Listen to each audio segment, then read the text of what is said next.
यता छिमेकी भाइ आज चाहिँ हामी इस्टरको छुट्टीको अवसर पारेर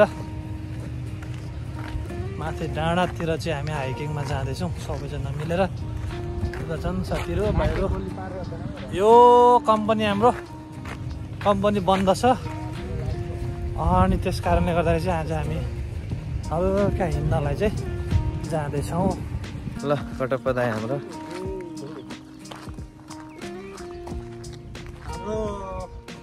सोल्टीलाई चाहिँ विशेष निकाल हुँदैन।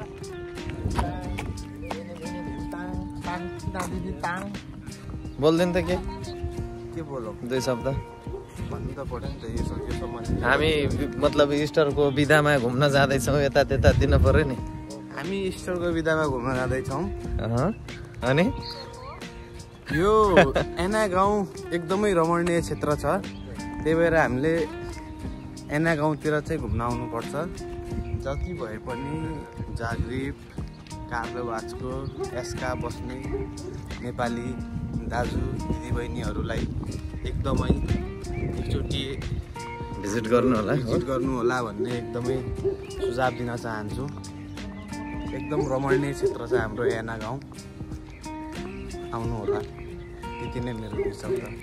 सो आदरणीय दर्शक श्रोताबिनहरू, आज हामी आएका छौँ हाम्रो एकोमोडेसनबाट अलिक माथिपट्टि, किनकि हिजो अस्ति 2-4 दिन यहाँ क्रोएसियामा क्रिस्चियनहरूको एउटा महान चाडपर्व इस्टर भन्दो रहेछ है त्यसलाई।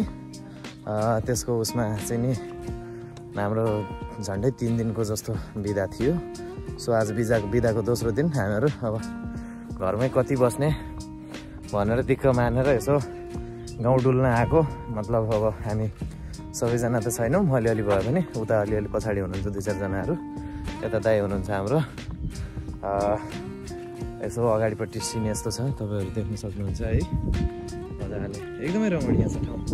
अब यतापट्टि अहिले बसन्त ऋतुसँगै है भर्खर बसन्त ऋतु आउन थाल्यो अनि जताततै हरियाली। अब तपाईँहरूको अक्टोबर नोभेम्बरतिरबाट त अब रुखहरू पनि एकदमै पातहरू खसेर सबै हुन्छ नि, एउटा त्यो मरुभूमि जस्तो बन्न खोज्छ। तर अब बसन्त ऋतुको आगमनसँगै यहाँनिर चाहिँ नि एकदमै हरियाली, जताततै सबै रुखहरूको पातहरू पलाउनेदेखि लिएर अब बिस्तारै यतापट्टि यो अङ्गुर खेतीहरू हुन्छ।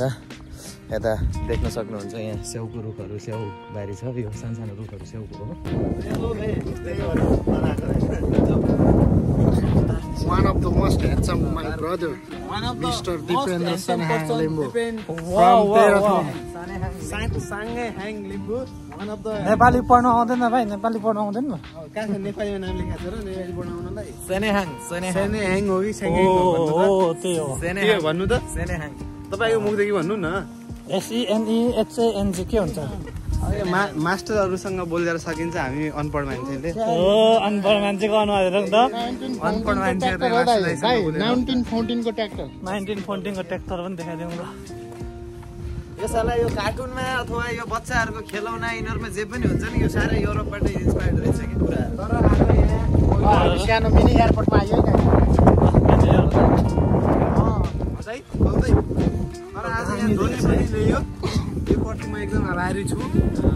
यो ल्याउने चाहिँ को ल भन? आज यहाँ ल्याउने को? कसको हात छ? कसको हात छ यहाँ? जो अगाडि लागेको थियो, जो गाई चराउ भएर त्यसले घरबाट ल्याउने चाहिँ कसको हात छ? घरबाट ल्याउने त तपाईँ यहाँ खुवाइ पिलाएको जिम्मा चाहिँ कसको?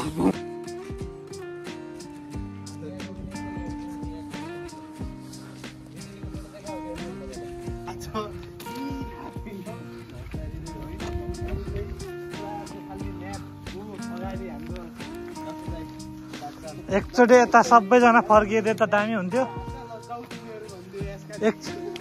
एकचोटि फर्किदिउँ न सबैजना यता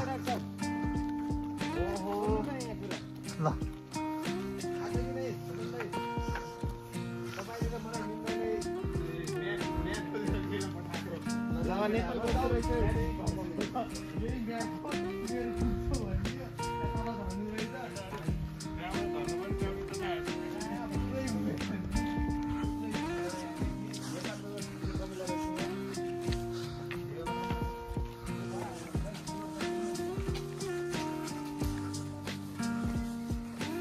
हामी चाहिँ ठाउँ साथीहरू ल आयो है यता ब्लगमा पनि आउँदैछ नि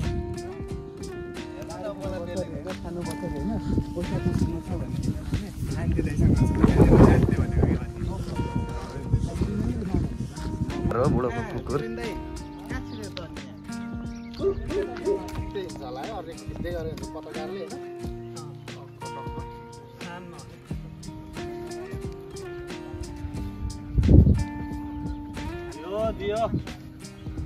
अगाडि जानु तपाईँ यो घरहरू देखाइदिनु न यसो छानाहरू के कस्तो भनेर बोलिदिनु म घरतिर देखाउँछु टक्क लाएर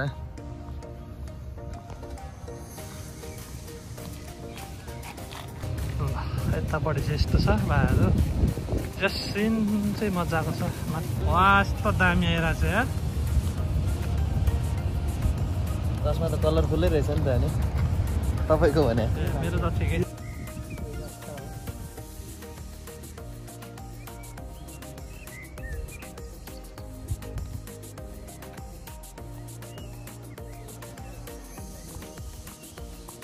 बासको बजार हो यहाँनिर देखिन्छ यो बजार हो नि त यो गाउँ हो यो बजार यतादेखि आएर चाहिँ ट्याक्कसँग जङ्गल छ भिड त थुप्रै छ त अनि ल त यता फर्केर एकलट अब दियो